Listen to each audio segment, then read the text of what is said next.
দরজায় কড়া নাড়ছে বিধানসভা ভোট, রাজনীতি পারদও কিন্তু সমানে চলছে। আর নতুন বছর শুরুর আগে আক্রমণ এবং প্রতি আক্রমণ ঘিরে অমিত শাহ এবং মমতা বন্দ্যোপাধ্যায়ের বাকযুদ্ধ একেবারে চরমে। গতকাল সাংবাদিক বৈঠক এবং সেই সাংবাদিক বৈঠকে 2/3 আসনে জিতে সরকার গড়ার হুঙ্কার দিয়েছেন কেন্দ্রীয় স্বরাষ্ট্রমন্ত্রী।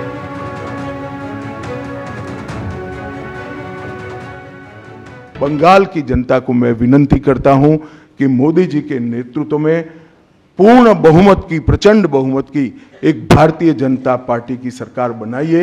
हम कवि गुरु की कल्पना का, विवेकानंद की कल्पना का, बंकिम बाबू की कल्पना का बंगाल बनाएंगे, सोनार बांग्ला बनाएंगे। मुझे पूरा भरोसा है कि 2026 में बंगाल में 2/3 बहुमत के साथ भारतीय जनता पार्टी की सरकार बनेगी। অমিত শাহ আক্রমণ শানিয়েছেন কলকাতা থেকে, আর মমতা বন্দ্যোপাধ্যায় উত্তর দিয়েছেন প্রায় 180 কিলোমিটার দূরে বাঁকুড়ার বড়জোড়া থেকে। কি বলেছেন মুখ্যমন্ত্রী দেখুন। বলেছেন 2/3 পাবো। এখন আর বলতে পারছে না ইসবার 200 পার। এবার বলতে হবে এবার তুমি দেশ থেকে বার। বাংলা জিতে তোমাকে দেশ থেকে কি করে তাড়াতে হয়, গণতন্ত্রের মাধ্যমে বাংলায় পথ দেখাবে। আমরা ভাঙি তবু মচকাই না, আমরা মাথা উঁচু করে চলি। দিল্লি সামলাতে পারে না, বাংলা সামলাবে। কেন্দ্রীয় স্বরাষ্ট্রমন্ত্রী যখন তৃণমূলকে সমূলে উপড়ে ফেলার হুঙ্কার দিচ্ছেন, তখন তীব্র কটাক্ষ করে মমতা বন্দ্যোপাধ্যায় বলছেন জিতবে না, কচু হবে।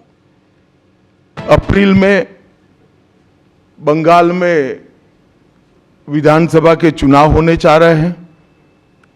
भय, भ्रष्टाचार, कुशासन और घुसपैठ की जगह विरासत, विकास और गरीब कल्याण की एक मजबूत सरकार बनाने का बंगाल की जनता का संकल्प बंगाल में जहां पर भी जाते हैं वहां दिखाई पड़ता है। নির্বাচন সামনে বলে বাবুদের, ওই যে হ্যাংলা বাবু, তাড়াতাড়ি ওনাকে জিততে হবে। জিতবে না কচু হবে, জিতবে না ঘেঁচু হবে। বল যা ঘেঁচুর ইংরেজি জিজ্ঞেস কর, বাংলা ওয়ার্ড। আগে বাংলা ভাষা শেখ, এগুলো বাংলার word, typical type of word. ঘেঁচু হবে, কচুর নয় ইংরেজি জানবে। ঘেঁচুর ইংরেজি কি বের করো। পশ্চিমবঙ্গে এসে তৃণমূলকে আক্রমণ করার পাশাপাশি কংগ্রেসকে শূন্য কটাক্ষ করেছেন অমিত শাহ, যার উত্তর এসেছে কংগ্রেসের তরফে। कांग्रेस जिसकी एक प्रकार से स्थापना ही बंगाल से शुरू हुई, वो कांग्रेस पार्टी बिग जीरो पर पहुंच गई। বাংলার মানুষ আগামী দিনে দুর্নীতিগ্রস্ত তৃণমূল কংগ্রেস আর সাম্প্রদায়িক ভারতীয় জনতা পার্টি, সুযোগ সন্ধানী ভারতীয় জনতা পার্টিকে 2026-এ একটি ভোটও দেবে না। 26-এর বিধানসভা ভোটের আগে রাজ্যে এসেছেন অমিত শাহ, বৈঠক করছেন রণকৌশল নিয়ে। দুর্নীতি ইস্যুতে রাজ্যের তৃণমূল সরকারকে আক্রমণ করেছেন কেন্দ্রীয় স্বরাষ্ট্রমন্ত্রী। मोदी जी में के नेतृत्व में बंगाल में भारतीय जनता पार्टी की सरकार बनने के साथ ही यहां की विरासत को हम पुनर्जीवित करेंगे। आज ममता बनर्जी के नेतृत्व में भ्रष्टाचार के कारण पूरे बंगाल का विकास एक प्रकार से थम गया है। आप आंख मूंद लिए ही हो भ्रष्टाचार के लिए, मगर बंगाल की जनता अपनी आंख बंद कर नहीं बैठी है। পাল্টা এসআইআর আবহে আবার অমিত শাহের পদত্যাগ দাবি করেছেন মমতা বন্দ্যোপাধ্যায়। এসআইআর মানে সর্বনাশ। তুমি এসআইআর করতে 2 মাস টাইম নিলে, আর বাদ দিতে 1.5 কোটি লোককে 1.5 দিন টাইম নিলে। এটা বড় কেলেঙ্কারি। ভ্রষ্টাচারী হোম মিনিস্টার, রিজাইন করো, ইউ মাস্ট রিজাইন। তোমার পদত্যাগ চাই, তা নাহলে ভারতবর্ষের মানুষ তোমাকে পদচ্যুত করবে।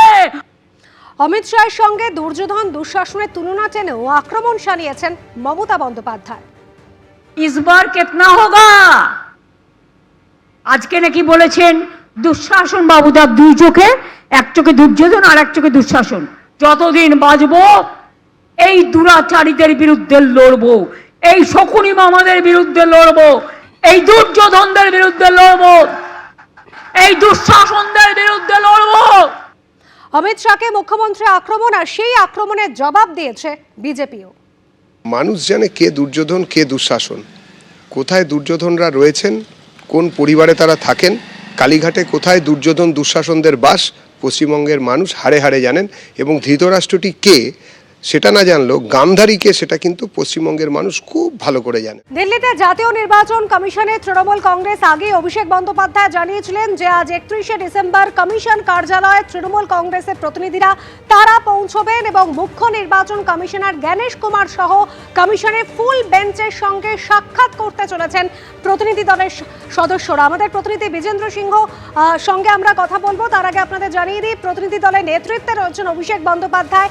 কয়েকদিন আগেই তিনি সাংবাদিক বৈঠক করে জানিয়েছিলেন আজই কিন্তু তারা নির্বাচন কমিশনের সঙ্গে দেখা করবেন, একেবারে ডেডলাইন বেঁধে দেবেন। প্রতিনিধি দলে ডেরেক ওব্রায়েন, কল্যাণ বন্দ্যোপাধ্যায়, মমতা ঠাকুর, সাকেত গোখলেরা রয়েছেন।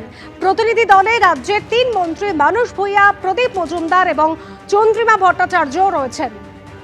দিল্লিতে নির্বাচন কমিশনে তৃণমূলের প্রতিনিধি দল, মুখ্য নির্বাচন কমিশনার জ্ঞানেশ কুমার সহ কমিশনের ফুল বেঞ্চের অন্যান্য সদস্যদের সঙ্গে সাক্ষাৎ করবেন এই প্রতিনিধি দলের সদস্যরা।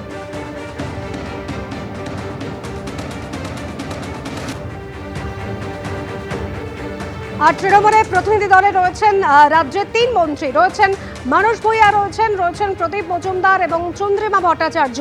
প্রতিনিধি দলের নেতৃত্বে রয়েছেন অভিষেক বন্দ্যোপাধ্যায়। একেবারে সাংবাদিক বৈঠক করেছিলেন অভিষেক বন্দ্যোপাধ্যায় এবং যেখানে তিনি তার কর্মসূচির কথা ঘোষণা করেছিলেন এবং তাদের বক্তব্য এসআইআর আবহে যেভাবে এসআইআর চলছে, শুনানির নামে হেনস্থা করা হচ্ছে, বাঙালিদের ওপর অত্যাচার করা হচ্ছে, একেবারে স্পষ্ট ডেডলাইন বেঁধে দিয়েছিলেন অভিষেক বন্দ্যোপাধ্যায়। আজ সেই সমস্ত দাবি দাওয়া নিয়ে নির্বাচন কমিশনের সঙ্গে দেখা করতে চলেছেন তৃণমূলের প্রতিনিধি দলের সদস্যরা।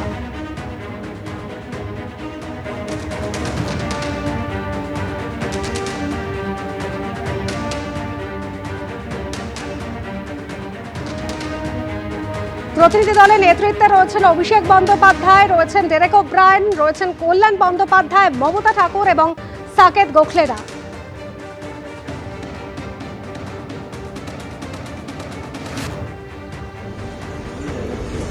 আশাবুল হোসেন আমাদের প্রতিনিধি রয়েছেন আমাদের সঙ্গে টেলিফোন লাইনে। আশাবুল, আজ তৃণমূলের প্রতিনিধি দলের সদস্যরা তারা আজ নির্বাচন কমিশনের সঙ্গে সাক্ষাৎ করতে চলেছেন, কখন যাবেন তারা এবং কখন হবে সেই সাক্ষাৎ? দেখো, আজকে 12টার সময় নির্বাচন কমিশনের তরফে এই প্রতিনিধি দলকে সময় দেওয়া হয়েছে। ফলে 12টার সময় নির্বাচন কমিশনের সঙ্গে দেখা করবেন তৃণমূলের এক বিশেষ প্রতিনিধি দল এবং এই প্রতিনিধি দলের নেতৃত্ব দেবেন অভিষেক বন্দ্যোপাধ্যায়। এছাড়াও আরও 9 জন তৃণমূলের প্রতিনিধি থাকছেন, যাদের মধ্যে থাকছেন ডেরেক ওব্রায়েন, কল্যাণ বন্দ্যোপাধ্যায়, থাকছেন প্রদীপ মজুমদার, মানস ভূঁইয়া, সাকেত গোখলে এবং কল্যাণ বন্দ্যোপাধ্যায়। তুমি জানো যে ইতিমধ্যেই অভিষেক বন্দ্যোপাধ্যায় তিনি জানিয়েছিলেন যে এই যে 1 কোটি প্রায় 1.5 কোটির মতো ভোটার তাদেরকে একটা তালিকাভুক্ত করা হয়েছে এবং সেই তালিকা কেন প্রকাশ করা হচ্ছে না সেটা তিনি জানিয়েছিলেন এবং সেই তালিকাটা প্রকাশ করতে হবে যে কেন গোপনীয়তা বজায় রাখা হচ্ছে। ফলে সেই মূলত এই দাবিটা নিয়ে আজকে অভিষেক বন্দ্যোপাধ্যায় নির্বাচন কমিশনারের সঙ্গে তারা কথা বলবেন এবং সেই সঙ্গে তুমি জানো যে BLA 2 যারা রয়েছেন তাদের শুনানিতে অংশগ্রহণ করতে দেওয়া হচ্ছে না, মানে তারা শুনানি কেন্দ্রগুলোতে তাদের প্রবেশে কোনো রকম অনুমতি দেওয়া হচ্ছে না।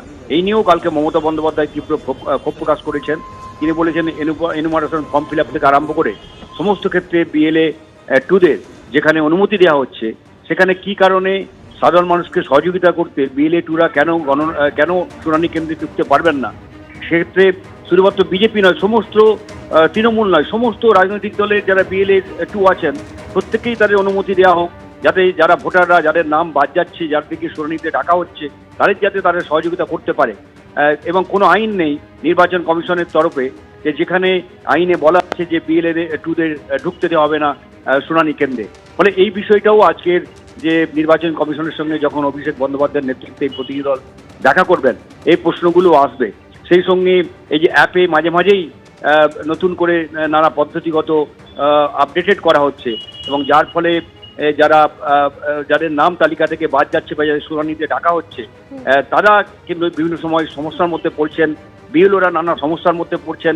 ইতিমধ্যেই তুমি জানো যে একাধিক বিএলও তারা আত্মহত্যা করেছেন এবং যে সমস্ত ভোটারদের নাম শুনানিতে ডাকা হচ্ছে তারা অনেকেই এই আত্মহত্যার পথ বেছে নিচ্ছেন, যেখানে তৃণমূলের পক্ষ থেকে দাবি করা হচ্ছে প্রায় 58 জনেরও বেশি সাধারণ মানুষ এবং বিএলও মিলিয়ে তারা প্রাণহানি, তাদের প্রাণ গেছে, কেউ আত্মহত্যা করেছেন এবং কারো মৃত্যু ঘটনা ঘটেছে। ফলে এরকম একটা পরিস্থিতিতে অভিষেক বন্দ্যোপাধ্যায়রা এই বিষয়গুলোই নির্বাচন কমিশনের সামনে তুলে ধরবেন বলেই মনে করা হচ্ছে।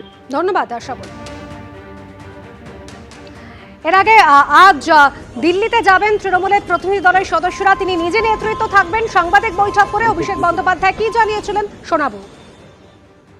আমি 31 তারিখ দিল্লিতে নিজে যাব। আমি নিজে চিফ ইলেকশন কমিশনের সাথে দেখা করে সদুত্তর চাইব।